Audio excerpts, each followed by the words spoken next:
मधुबन के बाबा, मधुबन के बाबा मुरली वाले, आपका क्या कहना, आपका क्या कहना। ओम शांति। आज 7 जून 2025 के साकार मधुर महावाक्य हैं। आज मीठे मीठे बाप दादा बोले, मीठे बच्चे, तुम अभी पुजारी से पूज्य बन रहे हो। पूज्य बाप आए हैं तुम्हें आप समान पूज्य बनाने। बाबा ने कहा, मीठे बच्चे, तुम अभी पुजारी से पूज्य बन रहे हो। पूज्य बाप आए हैं तुम्हें आप समान पूज्य बनाने। बाबा ने आज प्रश्न पूछा कि तुम बच्चों के अंदर कौन सा दृढ़ विश्वास है। तो उत्तर में बाबा ने कहा, तुम्हें दृढ़ विश्वास है कि हम जीते जी बाप से पूरा वर्षा लेकर ही छोड़ेंगे। बाबा की याद में यह पुराना शरीर छोड़ बाप के साथ जाएंगे। बाबा हमें घर का सहज रास्ता बता रहे हैं। मुरली का गीत है ओम नमः शिवाय। ओम शांति, ओम शांति। ओम शांति तो बहुत मनुष्य कहते रहते हैं, बच्चे भी कहते हैं ओम शांति। अंदर जो आत्मा है वह कहती है ओम शांति, परंतु आत्माएं तो यथार्थ रीति अपने को जानती ही नहीं है, ना बाप को जानती हैं। भल पुकारते हैं परंतु बाप कहते हैं मैं जो हूँ, जैसा हूँ, यथार्थ रीति मुझे कोई नहीं जानते। यह ब्रह्मा भी कहते हैं कि मैं अपने को नहीं जानता था कि मैं कौन हूँ, कहाँ से आया हूँ। आत्मा तो मेल है ना, बच्चा है, फादर है परमात्मा। तो आत्माएं आपस में ब्रदर्स हो गई। फिर शरीर में आने के कारण कोई को मेल, कोई को फीमेल कहते हैं, परंतु यथार्थ आत्मा क्या है ये कोई भी मनुष्य मात्र नहीं जानते। अभी तुम बच्चों को ये नॉलेज मिलती है जो फिर तुम साथ ले जाते हो, वहाँ ये नॉलेज रहती है। हम आत्मा हैं, यह पुराना शरीर छोड़ दूसरा लेते हैं।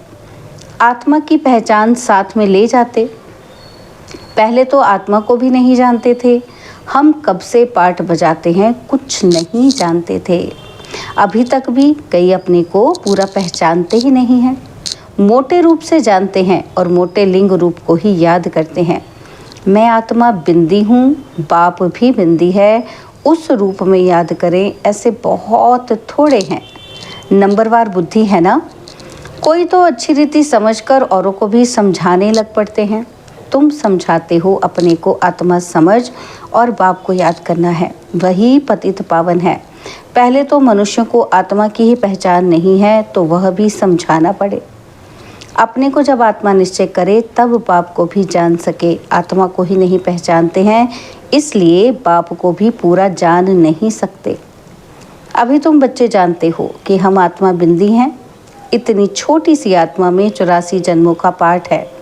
यह भी तुमको समझाना पड़े, नहीं तो सिर्फ कहते हैं कि ज्ञान बहुत अच्छा है, भगवान से मिलने का रास्ता बड़ा अच्छा बताते हैं, परंतु मैं कौन हूँ, बाप कौन है ये नहीं जानते। सिर्फ अच्छा अच्छा कह देते हैं।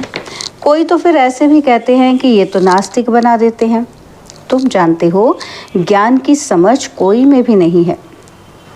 तुम समझाते हो कि अभी हम पूज्य बन रहे हैं। हम किसी की पूजा नहीं करते हैं, क्योंकि जो सबका पूज्य है, ऊंच ते ऊंच भगवान, उनकी हम संतान हैं।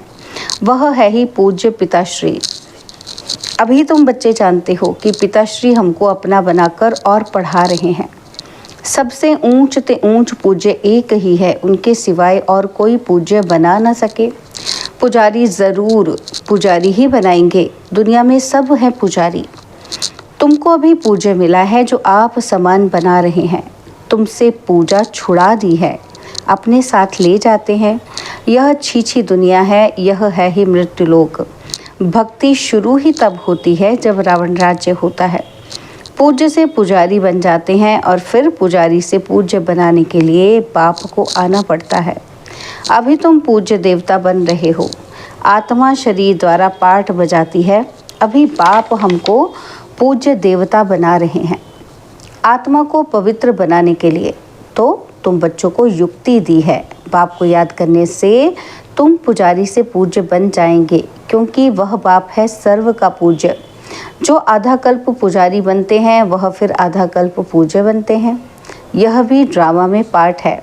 ड्रामा के आदि मध्य अंत को कोई भी नहीं जानते। अभी बाप द्वारा तुम बच्चे जानते हो और दूसरे को भी समझाते हो। पहली मुख्य बात ये समझानी है कि अपने को आत्मा बिंदी समझो। आत्मा का बाप वह निराकार है, वह नॉलेज फुल ही आकर पढ़ाते हैं। सृष्टि के आदि मध्य अंत का राज समझाते हैं। बाप आते हैं एक बार, उनको जानना भी एक बार होता है। आते भी एक ही बार संगम युग पर है। पुरानी पतित दुनिया को आकर पावन बनाते हैं। अभी बाप ड्रामा प्लान अनुसार आए हैं, कोई नई बात नहीं है। कल्प कल्प ऐसे ही आता हूँ, एक सेकंड भी आगे पीछे नहीं हो सकता है। तुम बच्चों के दिल में जचता है कि बरोबर बाबा हम आत्माओं को सच्चा ज्ञान दे रहे हैं और फिर कल्प बाद भी बाबा को आना पड़ेगा। बाबा द्वारा जो इस समय जाना है वह कल्प बाद फिर जानेंगे। यह भी जानते हैं कि अब पुरानी दुनिया का विनाश होगा और फिर हम सतयुग में आकर अपना पाठ बजाएंगे। सतयुगी स्वर्गवासी बनेंगे। यह तो बुद्धि में याद है ना। याद रहने से खुशी भी रहती है। स्टूडेंट लाइफ है ना, तो हम स्वर्गवासी बनने के लिए पढ़ रहे हैं। यह खुशी स्थायी रहनी चाहिए जब तक स्टडी पूरी हो। बाप समझाते रहते हैं कि स्टडी पूरी तब होगी जब विनाश के लिए सामग्री तैयार होगी और फिर तुम समझ जाएंगे। आग ज़रूर लगेगी। तैयारियां तो होती रहती है ना। एक दो में कितना गर्म होते रहते हैं। चारों तरफ भिन्न भिन्न प्रकार की सेनाएं हैं। सब लड़ने के लिए तैयार होते रहते हैं। कोई न कोई अटक ऐसी डालती जो लड़ाई ज़रूर लगे। कल्प पहले मुआफिक विनाश तो होना ही है। तुम बच्चे देखेंगे, आगे भी बच्चों ने देखा है कि एक चिंगारी से कितनी लड़ाई लगी थी। एक दो को डराते रहते हैं कि ऐसा करो नहीं तो हमें ये बॉम्ब्स हाथ में उठाने पड़ेंगे। मौत सामने आ जाता है तो फिर बनाने के सिवा रह नहीं सकते हैं। आगे भी लड़ाई लगी थी तो बॉम्ब्स लगा दिए, भावी थी ना। अभी तो हज़ारों बॉम्ब्स हैं। तुम बच्चों को ये ज़रूर समझाना है कि अभी बाप आया हुआ है सबको वापस ले जाने। सब पुकार रहे हैं, हे पतित पावन आओ, इस छीछी दुनिया से हमको पावन दुनिया में ले चलो।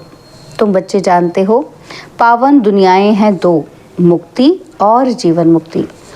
सबकी आत्माएं पवित्र वन मुक्ति धाम चली जाएंगी। यह दुख धाम विनाश हो जाएगा जिसको मृत्यु लोक कहा जाता है। पहले अमरलोक था और फिर चक्र लगाए अब मृत्यु लोक में आए हो। फिर अमरलोक की स्थापना होती है। वहाँ अकाल मृत्यु कोई होती ही नहीं, इसलिए उनको अमरलोक कहा जाता है। शास्त्रों में भी भल अक्षर है, परंतु यथार्थ रीति कोई भी समझते नहीं है। यह भी तुम जानते हो कि अब बाबा आया हुआ है। मृत्यु लोक का विनाश ज़रूर होना है, यह 100% सर्टेन है। बाप समझा रहे हैं कि अपनी आत्मा को योग बल से पवित्र बनाओ। मुझे याद करो तो विकर्म विनाश हो जाएंगे, परंतु यह भी बच्चे याद नहीं कर सकते हैं। बाप से वर्षा अथवा राजाई लेने में मेहनत तो चाहिए ना। जितना हो सके याद में रहना है। अपने को देखना है कि कितना समय हम याद में रहते हैं और कितनों को याद दिलाते हैं। मन मना भव, इनको मंत्र भी नहीं कहा जाए। यह है बाप की याद। देह अभिमान को छोड़ देना है। तुम आत्मा हो, यह तुम्हारा रथ है। इससे तुम कितना काम करते हो। सतयुग में तुम देवी देवता बन कैसे राज्य करते हो, फिर तुम यही अनुभव पाएंगे।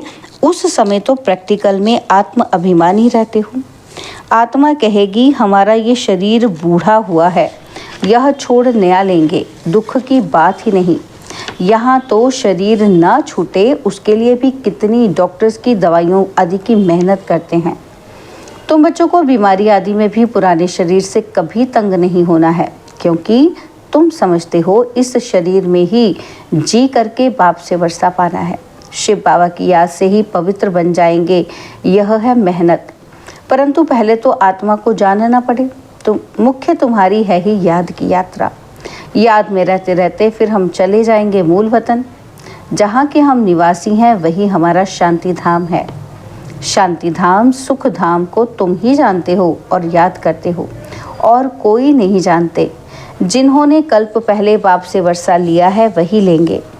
मुख्य है याद की यात्रा। भक्ति मार्ग की यात्राएं अब खत्म होनी है। भक्ति मार्ग ही खलास हो जाएगा। भक्ति मार्ग क्या है? जब ज्ञान हो तब समझते हैं भक्ति से भगवान मिलेगा। भक्ति का फल क्या देंगे, कुछ भी पता नहीं। तुम बच्चे अब समझते हो, बाप बच्चों को ज़रूर स्वर्ग की बादशाही का ही वर्षा देंगे। सबको वर्षा दिया था। यथा राजा रानी तथा प्रजा सब स्वर्गवासी थे। बाप कहते हैं 5000 वर्ष पहले भी तुमको स्वर्गवासी बनाया था, अब फिर तुमको बनाता हूँ। फिर तुम ऐसे 84 जन्म लेंगे। यह बुद्धि में याद रहना चाहिए, भूलना नहीं चाहिए। जो नॉलेज सृष्टि के आदि मध्य अंत की बाप के पास है, वह बच्चों की बुद्धि में टपकती है। हम कैसे 84 जन्म लेते हैं, अभी फिर बाबा से वर्षा लेते हैं। अनेक बार बाप से वर्षा लिया है। बाप कहते हैं जैसे लिया था फिर लो। बाप तो सबको पढ़ाते रहते हैं। दैवी गुण धारण करने के लिए भी सावधानी मिलती रहती है। अपनी जांच करने के लिए साक्षी हो देखना चाहिए कि कहाँ तक हम पुरुषार्थ करते हैं। कोई समझते हैं हम बहुत अच्छा पुरुषार्थ कर रहे हैं। प्रदर्शनी आदि का प्रबंध करता रहता हूँ ताकि सबको मालूम पड़ जाए कि भगवान बाप आया हुआ है। मनुष्य बेचारे सब घोर नींद में सोए हुए हैं।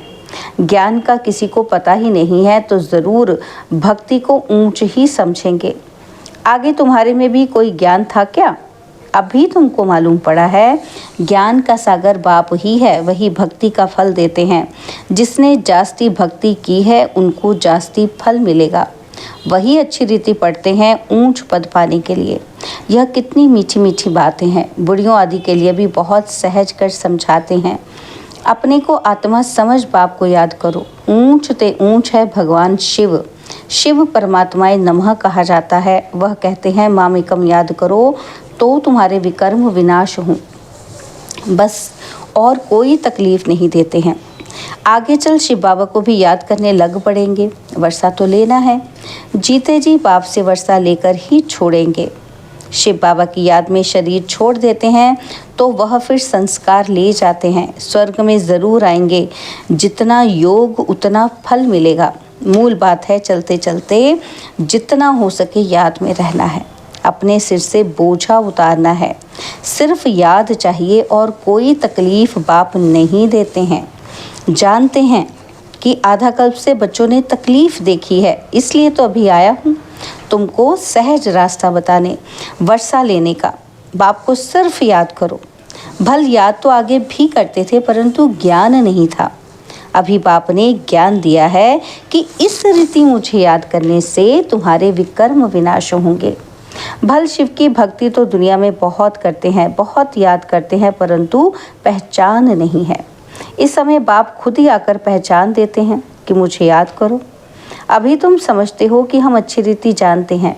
तुम कहेंगे हम जाते हैं बाप दादा के पास। बाप ने यह भागीरथ लिया है। भागीरथ भी मशहूर है। इन द्वारा बैठ ज्ञान सुनाते हैं। यह भी ड्रामा में पाठ है। कल्प कल्प इस भाग्यशाली रथ पर आते हैं। तुम जानते हो कि यह वही है जिसको श्याम सुंदर कहते हैं। यह भी तुम समझते हो। मनुष्य ने फिर अर्जुन नाम रख दिया है। अभी बाप यथार्थ से समझाते हैं ब्रह्मा सो विष्णु, विष्णु सो ब्रह्मा कैसे बनते हैं। बच्चों ने अभी समझ है कि हम ब्रह्मापुरी के हैं और विष्णुपुरी के बनेंगे। विष्णुपुरी से ब्रह्मापुरी में आने के 84 जन्म लगते हैं। यह भी अनेक बार समझाया है जो तुम फिर से सुनते हो। आत्मा को अब बाप कहते हैं सिर्फ मामेकम याद करो तो तुम्हारे विकर्म विनाश होंगे। इसलिए तुमको खुशी भी होती है। यह एक अंतिम जन्म पवित्र बनने से हम पवित्र दुनिया के मालिक बनेंगे। तो क्यों ना पवित्र बने। हम एक बाप के बच्चे ब्रह्मा कुमार कुमारी हैं। फिर भी वह जिस्मानी वृत्ति बदलने में टाइम लगता है। धीरे धीरे पिछाड़ी में कर्मातीत अवस्था होनी है। इस समय किसी की कर्मातीत अवस्था होना असंभव है। कर्मातीत अवस्था हो जाए फिर तो ये शरीर भी ना रहे। इनको छोड़ना पड़े, लड़ाई लग जाए, एक बाप की ही याद रहे, इसमें मेहनत है। अच्छा, मीठे मीठे सिकिलदे बच्चों प्रति माता पिता, बाप दादा का याद प्यार और गुड मॉर्निंग। रूहानी बाप की रूहानी बच्चों को नमस्ते। हम रूहानी बच्चों की रूहानी बाप दादाजी को दिलवा चांद सिकवा प्रेम से नमस्ते। ओम शांति। प्यारे बाबा, मीठे बाबा, मेरे बाबा, शुक्रिया बाबा, शुक्रिया बाबा, शुक्रिया। धारणा के लिए मुख्य सार है। पहला पॉइंट है, साक्षी हो, अपने को देखना है कि हम कहाँ तक पुरुषार्थ करते हैं, चलते फिरते कर्म करते कितना समय बाप की याद में रहते हैं। और सेकंड पॉइंट है, इस शरीर से कभी भी तंग नहीं होना है, इस शरीर में ही जी करके पाप से वर्षा पाना है। स्वर्गवासी बनने के लिए इस लाइफ में पूरी स्टडी करनी है। बाबा ने आज वरदान दिया, त्रिकालदर्शी और साक्षी दृष्टा बन, हर कर्म करते बंधन मुक्त स्थिति के अनुभव द्वारा दृष्टांत रूप भव।